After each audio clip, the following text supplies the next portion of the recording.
Everything in business today is about influence. It's about being able to stand out. We hear about online influencers all the time, and there's many ways to do that. People have got their own YouTube channels or TikTok, or a lot of people doing podcasts now.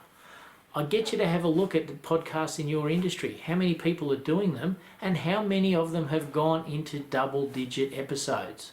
Did you know that almost 90% of all podcasters stop after episode 6? Okay, now this is because it simply becomes a frustrating exercise. They find they're not getting the traction or anything like that. And I get it. And here's the thing that most people struggle with. If you want to be truly successful online, on YouTube, on TikTok, as a podcaster or whatever else, if you want to be an influencer, you actually need to build credibility offline. And that's why a book is the single greatest tool you can use. It stands out, it elevates you above everybody else. It shows that you are different. You have gone and put your thoughts into a book that's been picked up and published by an actual publisher, has been distributed through bookstores and other platforms, and is available online.